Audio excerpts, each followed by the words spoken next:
Hi guys, welcome to day 2 of the PCT. Let's go. Day 2, just getting started. It's a little after 9.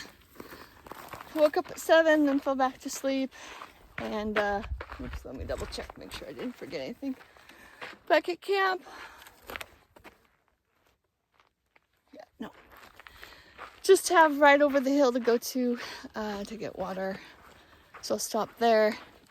I'll add some water to my oatmeal so that I can cold soak on the trail. And then I'll eat in about half an hour. I have, what do I have? I have at least, I have another 10.5 miles I need to go to for water today. So we'll see.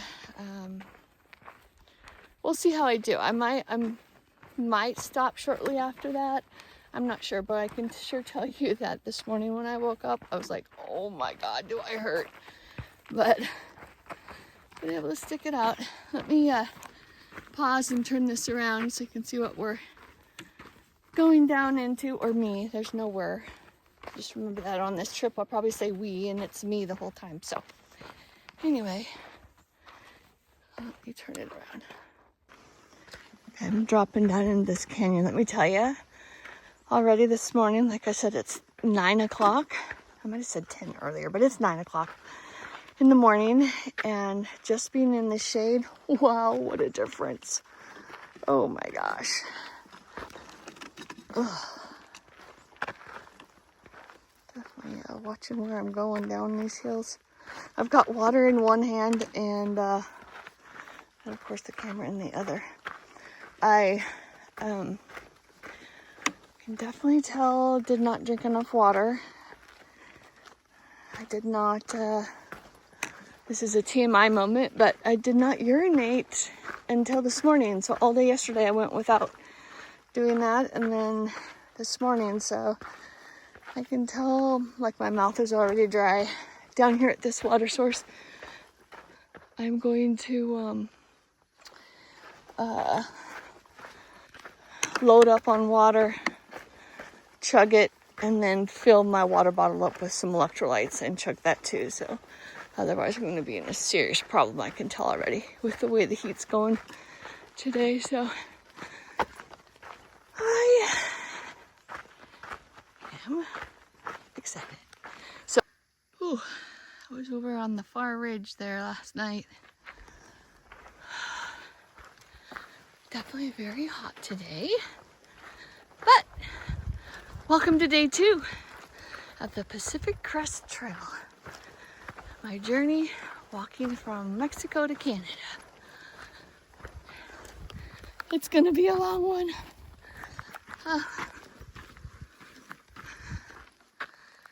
But you are definitely exposed out here. There's no doubt about that. I'm struggling keeping my baseball hat on, like always, just because I get so hot in it, but I'm sure I'll have to put it back on along with my sun hoodie. Oh my gosh, when you come to these little shade spots, it is such a blessing. If you've been out here, you know. So I am hiking with 6 liters right now, and it is heavy, let me tell you. I sat and filtered water for, I don't know, 45 minutes, I think. So, met quite a few people that were coming and filling up also. A couple, Honey Badger and, I didn't catch his name. They're from Moses Lake. And gentleman, he's called Cool Waters. He's from Oregon. And then Pershawn, I think he's originally from India. Actually saw him at the airport. I thought he was waiting for the same shuttle from Keith as I was, but he wasn't. So anyways, going up that today. We'll see how we do. Well, I think I'm at mile 7. So only have done like 3 or 3.5 so far today.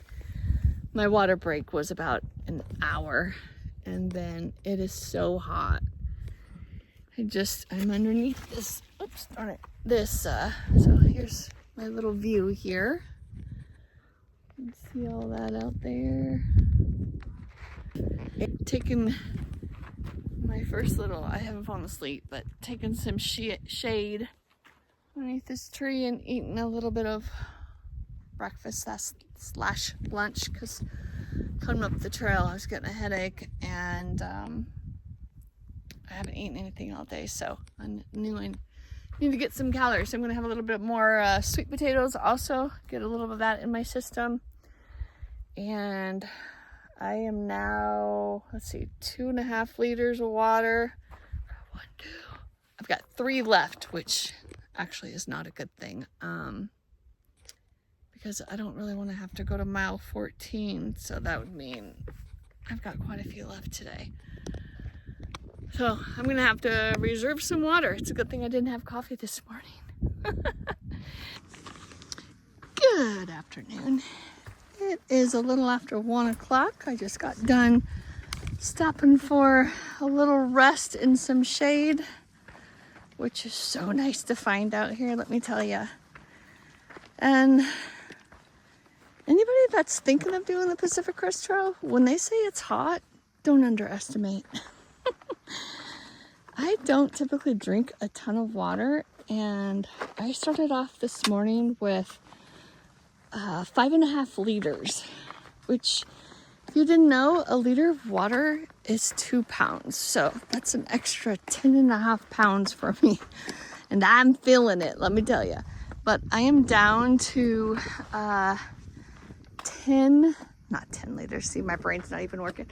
I'm down to 2.5 liters, so I'm gonna need to, you can see the wall over there and the windmills in the far distance. I don't know if my phone brings it.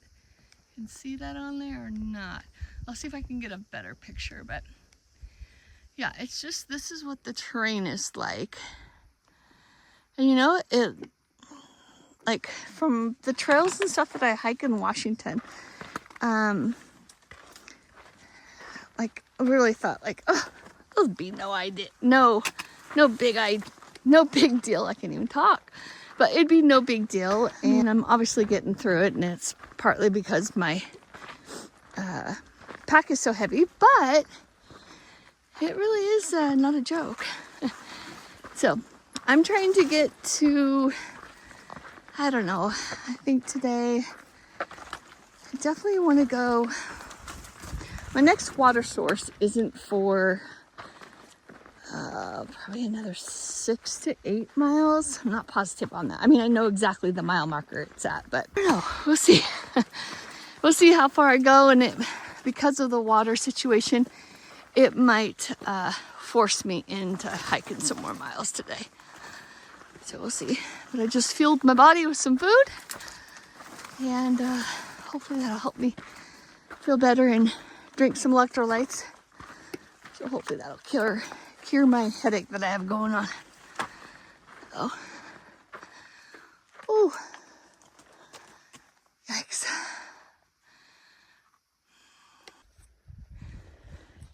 Ooh-wee. So this morning I was the leader of the pack. Well, no, that's not true. The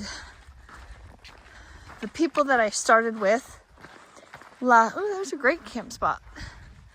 So a little after mile 7, you got a great spot there with a good view.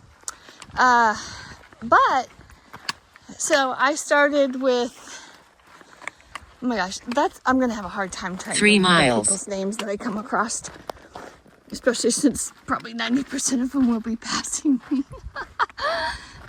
Oh man, that's a great spot to relax.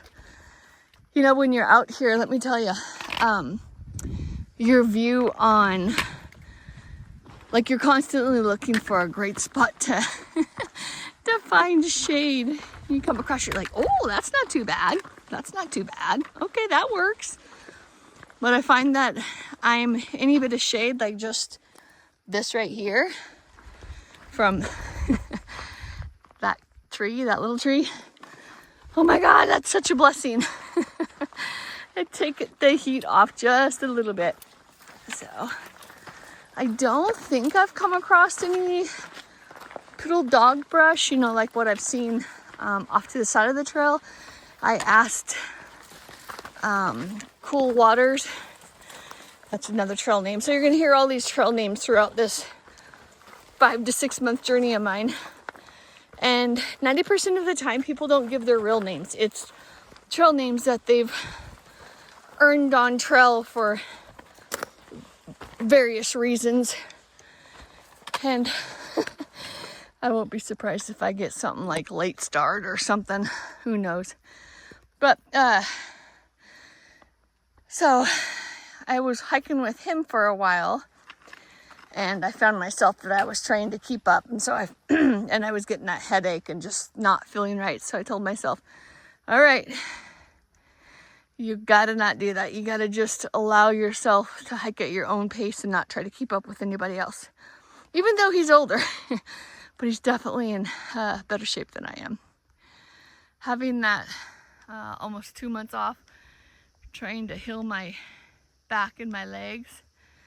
Yeah, that did not help my endurance at all, but you know what? I'm gonna work through it. I'm gonna work through it. So a couple people, so the people I started with yesterday, I'm gonna call him John because I cannot remember his trail name. It might be Big Booty something. I'll have to look back at the trail log. And his significant other, Bluebird, and Limbo, and oh goodness, Jan. He's from Germany. Boy, you know, you keep thinking that you're gonna crest the ridge. Let me tell you, it just winds you around. So we were all supposed to meet right after the water spot last night, but oops, doggone it. Sorry about that. I got to the spot right before it, literally like a couple 100 yards, and I could hear him down there talking. But I also saw that the sun was getting ready to set, so I was like, I really want to have my tent set up before the sun goes down, just because I get cold so quickly. So I did that. So I stayed up there. But like I said on my previous video, wow! I crawled in the bed last night and I just zonked. Got my messages out to my family and friends that I promised I'd do my best to check in a couple times a day. I got those out. And then I was like, I'm gonna force myself to eat something. And I fell asleep. Woke up in the middle of the night, and the spot that I was staying on was really slanted, and so that was a whole situation. I kept sliding, but that's okay. I was very happy to have a place to put my head. But I don't know about this Durston X Mid Pro 2. I honestly don't. I mean, I had a hard time fitting it in the spot. I made it work. It's a good thing I did not have but just a little bit of breeze last night, or I probably would have been in a little trouble. Oh, there's a spot back there. But I had crawled in it several times, you know, learning to set it up and just dinking around with it, making sure I wasn't the idiot out on the trail that had never set their brand new tent up before. So I probably did it about 6 times. But I forget that it is, the Durston tent is made on I think it's a parallelogram. So the floor is not, you know, there's no straight corners anywhere. And my pad is the Nemo Extreme Tensor, which is a very cold weather pad, which I will keep all along the trail just to ensure that I will stay warm at night. I'm also have an REI Magnum 850, which is a 15-degree bag. It keeps me warm, always has, but obviously that has to do with my tent pad, or my sleep pad, that has an R value of R2, or excuse me, R2, R8.2. So very warm when the scale is from 1 to 10. I'm on the upper end of that, so. But with my pad, so it's full length. My pad is a full length one. I didn't get a short pad. I did that, and then, so I think it's a long, plus it's a wide, so it's the 25 inches. And oh my goodness, it goes down, or like, it rubs against the end of the tent, which I don't like. Obviously, that's going to cause me problems when we start getting some condensation. So I'll have to try and figure all that out. And I will. I've got plenty of time to do so. Oh, pretty little flower. I got some yellow ones I've been seeing pop out, and then these little purple ones.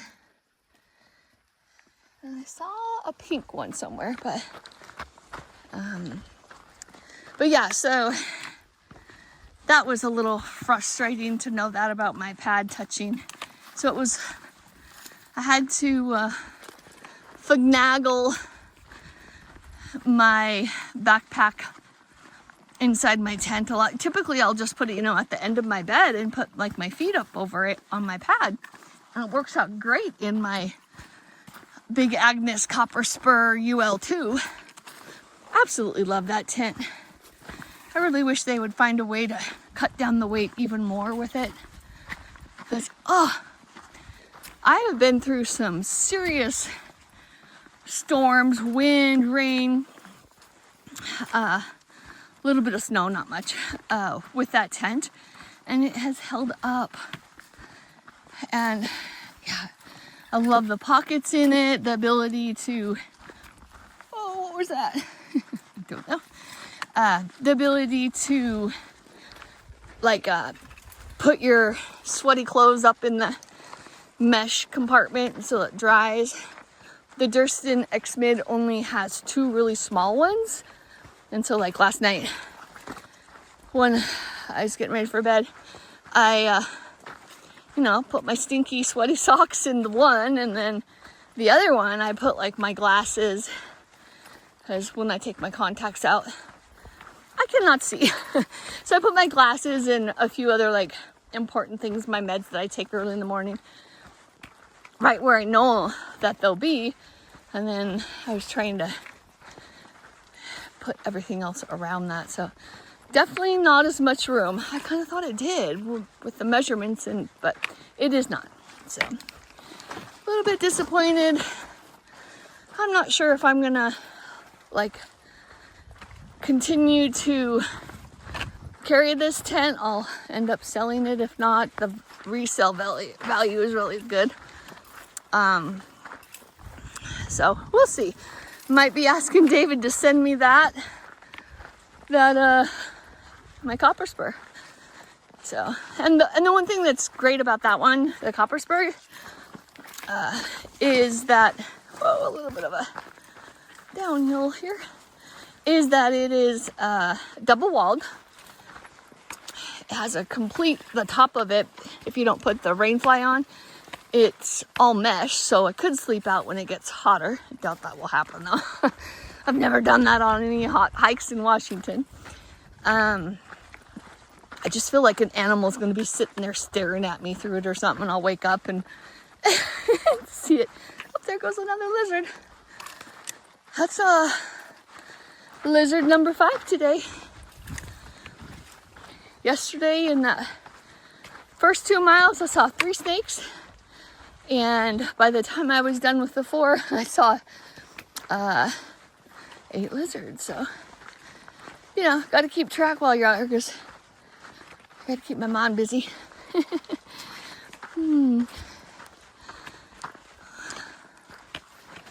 But yeah, that copper spur is a great tent. So if you're in the need of a tent, that's the one. Oh, and it's also freestanding. So you put the poles in it and you do not have to have any stakes. Where a lot of these trekking pole tents, you know, they have your 2 trekking poles and they usually require at least 4 stakes and to hold them up. And then of course, the stakes to get the, I want to call it awning, but it's not awning. I can't think of what the word is right now. Vestibule space out, so, which is also smaller than my copper spur. Can you tell I like the copper spur? Oh my goodness sakes. All right, well, I will catch up with you a little bit farther down the trail. Oh no, that's okay.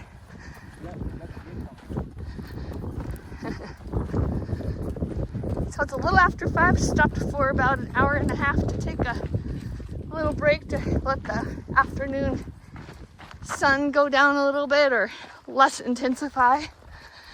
And now I'm walking with Prashan. We're not sure if we're going to go to, well, only hike 3 miles and go to the campground, but we both need water, which then requires us to hike another 3 miles. So we'll see. We're pushing for the water cache though. Definitely feels better now than the middle of the day. But definitely have to rest moving forward and not get in the heat. Because I have a headache, and Prashan, didn't you say you had a headache? I did. Oh, is it over? No, it's Oh, I still have one. a mild one. Yeah, me too. So, Thanks for joining me on day 2 of the Pacific Crest Trail. Until the next mile, I hope you smile, and I'll see you on the next ridge. Ta-ta!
Thanks for watching, and until the next mile, I hope you smile, and I'll see you on the next ridge. See you on the next one.